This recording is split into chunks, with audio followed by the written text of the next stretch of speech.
Bonjour. Bonjour et bienvenue dans cette séance de cours de conception. Deuxième STM. Dans ce cours, on va essayer d'aborder les compétences transversales suivantes. Reconnaître les éléments pertinents. On va identifier les caractéristiques scientifiques ou technologiques du problème. Respecter les règles et conventions des présentations propres à la science et à la technologie.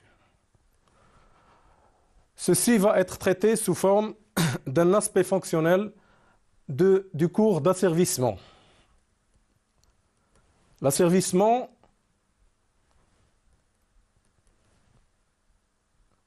est donné par le schéma bloc suivant.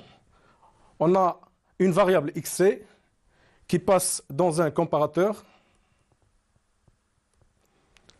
On sort un écart.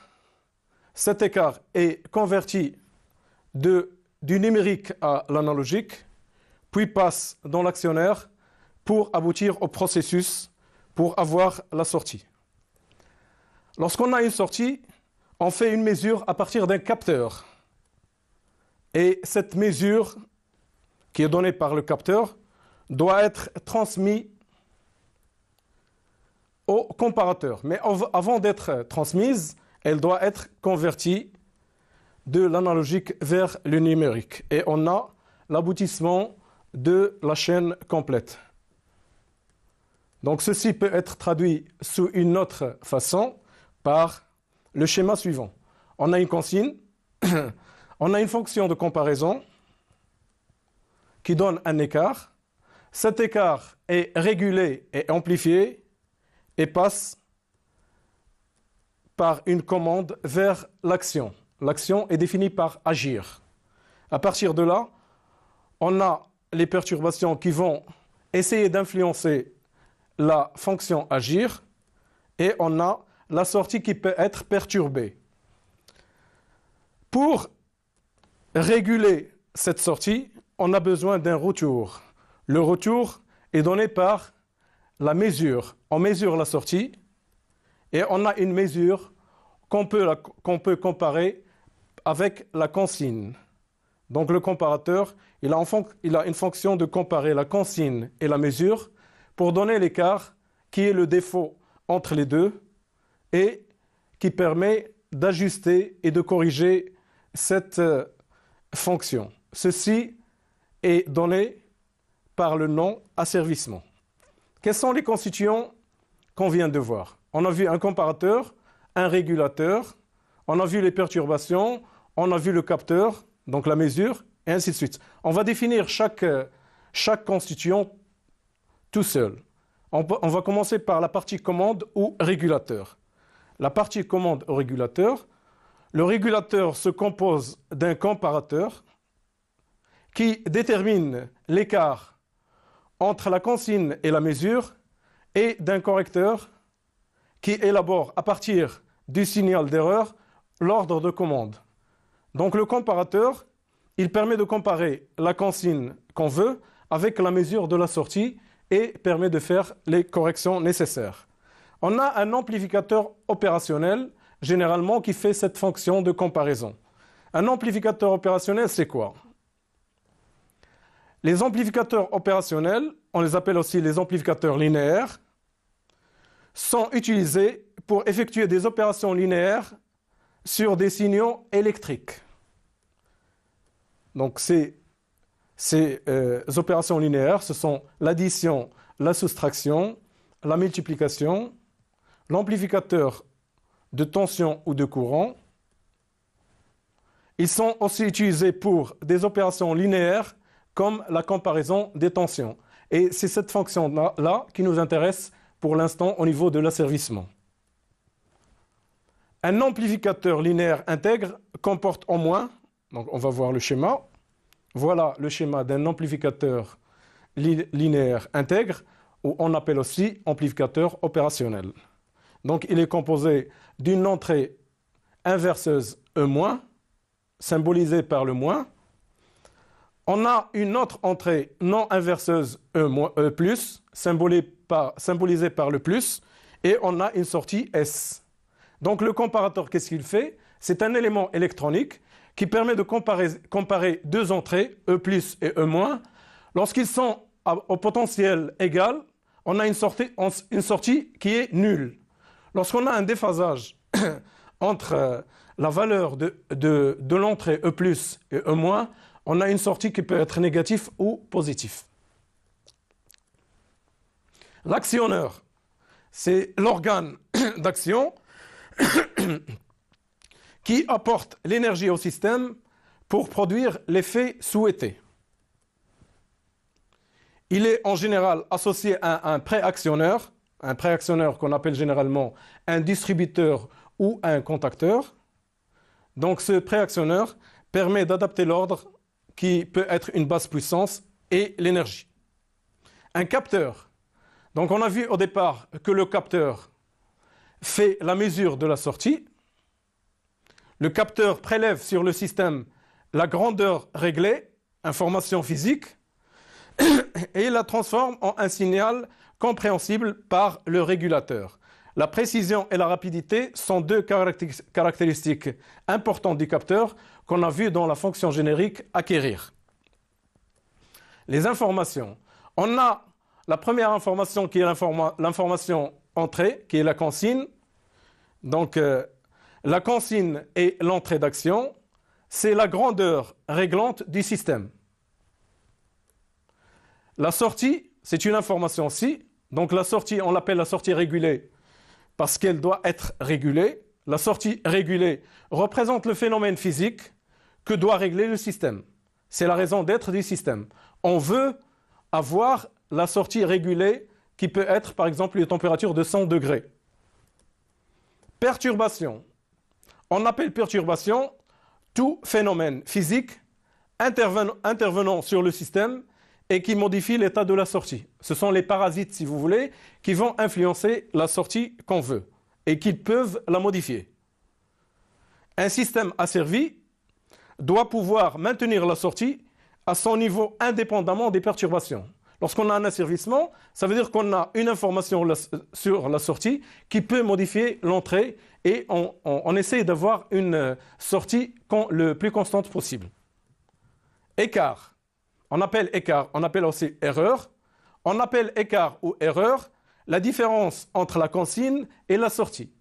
La consigne, c'est ce qu'on veut et c'est ce qui veut régler le système, c'est l'entrée réglante.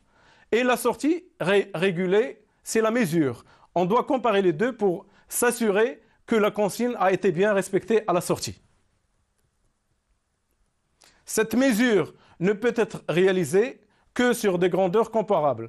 On a un comparateur qui compare généralement deux paramètres de même type. Une tension, ou là une intensité et une autre intensité. Donc il faut que la mesure, la comparaison s'effectue sur deux paramètres de même nature. Conversion analogique numérique. Dans le schéma, on a vu qu'il y a deux conversions. Conversion analogique numérique et conversion numérique analogique. La conversion analogique numérique est un montage, donc le convertisseur est un montage qui transforme une tension appliquée à son entrée en une suite ordonnée de 0 et de 1 logique apparaissant à ses sorties. Donc on voit bien le schéma d'un convertisseur analogique numérique qu'on appelle souvent CAN. Donc l'entrée, c'est une tension, et la sortie, on a un ensemble de bits, des 0 et de 1, qui constituent un mot numérique. Ce mot numérique est donné à la sortie, donc l'ensemble des sorties du convertisseur permet de constituer un nombre binaire. Si le nombre est constitué de 4 bits, on l'appelle un quartet. S'il est constitué de 8 bits, on l'appelle un octet. S'il est constitué de plus, on l'appelle avec mot ou autre. Le convertisseur qu'on vient de voir, c'est un convertisseur qu'on appelle CAN, convertisseur analogique numérique. Le convertisseur CNA, c'est un convertisseur numérique analogique qui fait le travail inverse. Donc on a une suite de bits et à la sortie, donc à l'entrée, on a une suite de bits et à la sortie, on a une tension. C'est un convertisseur qui nous convertit une tension analogique en, une composante, un mot numérique en une tension analogique. Régulation et asservissement. On a deux mots qu'on utilise souvent dans l'asservissement, c'est régulation et asservissement. Quelle est la différence entre les deux? On va définir en premier lieu la régulation. On appelle régulation un système asservi qui doit maintenir constante la sortie conformément à la consigne. Donc elle doit être la plus constante possible, indépendamment des perturbations. Exemple, régulation de température. On a un réfrigérateur par exemple, et on veut que la température reste moins 6 degrés. On règle moins 6 degrés, et il y a des perturbations, il y a la température qui monte de la cuisine par exemple, ou des aliments à l'intérieur, et on a des perturbations qui essayent de modifier cette consigne. Si le système est régulé, on a la sortie qui commande l'entrée et qui garde toujours cette température qu'on veut. Donc la température qu'on veut, c'est la consigne, et la température de sortie qu'on a, c'est la mesure, si on a un capteur. Donc on parle de régulation lorsqu'on a la consigne qui est une constante. On veut, dans un local donné, par exemple, 20 degrés. Et cette 20 degrés va rester constante pendant un temps assez long. Un autre exemple, régulation des niveaux. On a par exemple un niveau d'eau dans un bocal et on veut que ce niveau-là reste constant. Le niveau qui est la consigne est une constante dans le temps. La sortie doit être constante dans le temps et elle doit suivre la consigne. Ça, c'est la régulation. Pour ce qui concerne l'asservissement, on appelle asservissement un système asservi dont la sortie doit suivre le plus fidèlement possible la consigne. Donc la consigne dans ce cas est une variable. Exemple, suivi de trajectoire d'un avion. La trajectoire d'un avion est donnée par les coordonnées x, y, z dans l'espace. Ça, c'est la consigne. Les coordonnées x, y, z changent dans le temps. Et la sortie doit suivre ce changement. Elle doit toujours être égale à chaque instant à la consigne. Donc l'asservissement, c'est lorsqu'on a une consigne variable. On passe maintenant à l'aspect physique. L'aspect physique de l'asservissement. Principe d'élaboration d'une commande. Comment on élabore une commande? On donne une consigne et on a un bloc de commande qui permet d'avoir la commande, qui permet d'élaborer la commande, qui passe vers le système et on a les perturbations bien sûr qui essayent de modifier cette consigne et on a la sortie. Ça c'est un exemple. Définition. On va définir d'un ordre physique les paramètres qu'on a au niveau de l'asservissement et de la régulation. La consigne, c'est une grandeur d'origine théorique qui peut être, donc ça c'est l'aspect physique de la consigne, il peut être soit un signal analogique, par exemple la tension de sortie d'un potentiomètre, elle peut être aussi une information numérique contenue d'une variable informatique. Par exemple, la variable position dans le cas d'une commande de position angulaire d'une antenne. Un bloc de commande. Définition, c'est l'organe permettant de traduire la consigne en une grandeur de commande compatible avec le système. C'est par exemple un amplificateur suiveur de puissance pour la commande de vitesse d'un moteur à courant continu. La commande, c'est la grandeur susceptible de changer l'état du système et en particulier l'état de sortie. Un système est dit en boucle ouverte.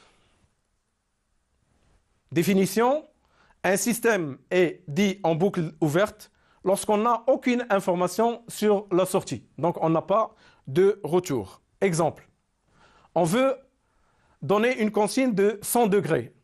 On veut avoir 100 degrés dans un local, par exemple. Ça, c'est la consigne. Elle passe dans la commande pour élaborer la commande et elle passe directement dans le système. Mais il ne faut pas oublier qu'il y a les perturbations. La question, est-ce qu'on a à la sortie 100 degrés? On ne sait pas. Elle peut être, par exemple, 80 degrés. Mais on n'a aucune information sur la sortie. Ça, c'est un système qu'on appelle un système ouvert, boucle ouverte. Exemple. Le réglage de la température d'un four s'effectue en agissant sur le débit de combustible qui produit de la chaleur. Par exemple, on a un four, on met du combustible, le combustible chauffe le four et on a un système. Mais on n'a pas de retour. La consigne qu'on veut, c'est 100 degrés. La variable qu'on peut commander, c'est le combustible. Donc, on ajoute du combustible, on soustrait du combustible. La commande est conditionnée par le débit du combustible. Le système qu'on a, c'est le four. Et on a les perturbations. Par exemple, une porte ouverte. Lorsqu'on a une porte ouverte, ça va influencer la température intérieure du four et on peut avoir une sortie de 80 degrés. Ça, c'est un exemple concret de ce qu'on appelle un système asservi ouvert, à boucle ouverte. Inconvénient de cette solution, inconvénient de la boucle ouverte. On n'a pas possibilité de la correction parce qu'on ne connaît pas la mesure. On ne sait pas la sortie, la valeur de la sortie, on ne la connaît pas. Donc, n'ayant aucune information sur la sortie, l'opérateur ne peut élaborer aucune stratégie d'ajustement pour obtenir la sortie désirée. Sensibilité aux perturbations. Ce système est sensible aux perturbations. Même si on admet que la sortie soit conforme à la consigne, une perturbation peut à tout moment affecter la sortie. Donc l'opérateur, entre guillemets, aveugle, parce qu'il ne connaît pas la valeur de la sortie, ne pourra pas corriger la valeur de la consigne pour avoir une sortie conforme.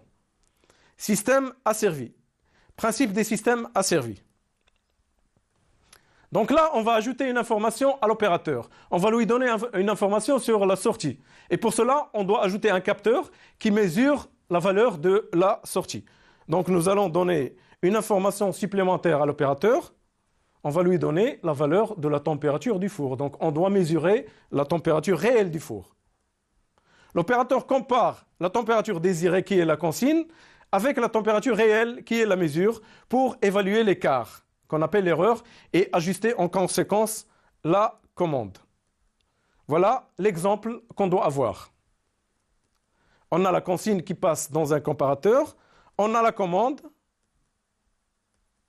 on a le système qui est le four, avec les perturbations qu'on a données comme exemple la porte ouverte. On a la sortie qui est à 80 degrés, mais là, on a un retour. Donc, il y a un capteur qui mesure la température du four et qui nous l'indique à l'opérateur. Donc, l'opérateur veut 100 degrés, mais le four, il est à 80 degrés. Qu'est-ce qu'il doit faire? La mesure, elle est à 80 degrés. Il compare la consigne qui est à 100 degrés avec la mesure qui est à 80 degrés et ajuste en conséquence plus 20 degrés jusqu'à avoir 100 degrés dans le four. Donc, il y a une interaction qui permet une correction. Donc là, on a vu l'introduction et l'aspect fonctionnel au niveau de l'asservissement. Dans un prochain cours, on va essayer de voir l'aspect physique complet de l'asservissement. Donc, je vous remercie de votre attention et je vous donne un rendez-vous par la suite.